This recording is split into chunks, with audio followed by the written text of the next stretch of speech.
नमस्कार मित्रांनो, मी प्रवीण. मित्रांनो, आपला हा महाराष्ट्र शाहू फुले आंबेडकर यांच्या विचारांचा मानला जातो. मित्रांनो, उद्या 23 फेब्रुवारी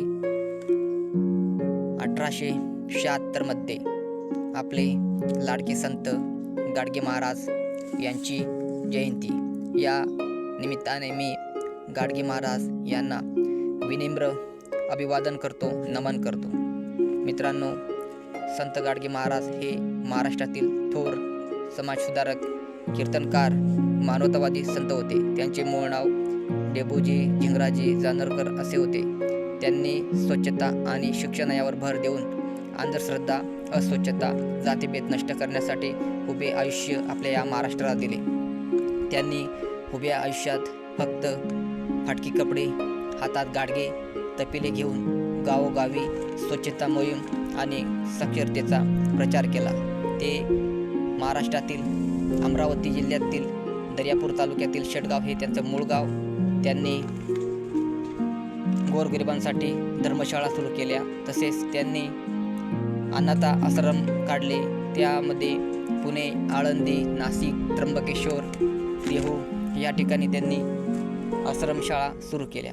तसेच त्यांचा मृत्यू 20 डिसेंबर 1956 साली त्यांचा मृत्यू झाला. अशा या महान थोर नेत्यांना मी शतशः नमन करतो, प्रणाम करतो. मित्रांनो, गाडगे महाराजांनी स्वच्छतेचा प्रसार व शिक्षणाचा प्रसार आणि माणुसकीच्या संवेदनेद्वारे भूतदया जगाची सेवा केली.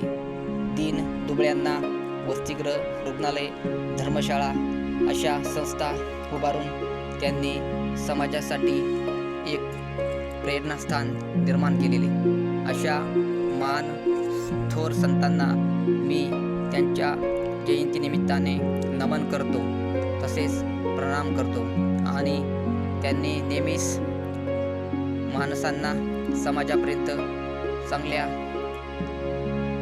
विचारांनी घडवण्यासाठी संदेश दिलेला आहे. तसेच मी आपल्या या तरुणांना बी आव्हान करतो की आपणही महाराजांसारखे स्वच्छतेचे प्रचार देऊन चांगला माणूस माणुसकीच्या नात्याने घडवण्याचा प्रयत्न करावा. तसेच मी या थोर नेत्यांना, तसेच आपले लाडके संत गाडगे महाराज यांच्या विचारांना विनम्र अभिवादन करतो. मित्रांनो, या थोर नेत्यांनी उभे आयुष्य स्वतःचा विचार न करता त्यांनी अहोरात्र जगासाठी प्रेरणेचे स्थान निर्माण केलेले. त्यांनी स्वतःसाठी कुठल्याही गोष्टीचा विचार न करता अहोरात्र त्यांनी जगाचा विचार केला. त्यांनी कीर्तन माध्यमातून, तसेच आपल्या अभंगाच्या माध्यमातून जग प्रचारासाठी आव्हान देत राहिले. या महान नेत्याला मी शतशः प्रणाम करतो. मित्रांनो, आपण बघू शकतात की नेहमीच दुसऱ्याच्या कल्याण केल्याने आपल्याला ईश्वर नक्कीच चांगले कर्म देत असतो, चांगले फळं देत असतो. या थोर महान नेत्यांना शतशः नमन करतो. जय हिंद, जय महाराष्ट्र.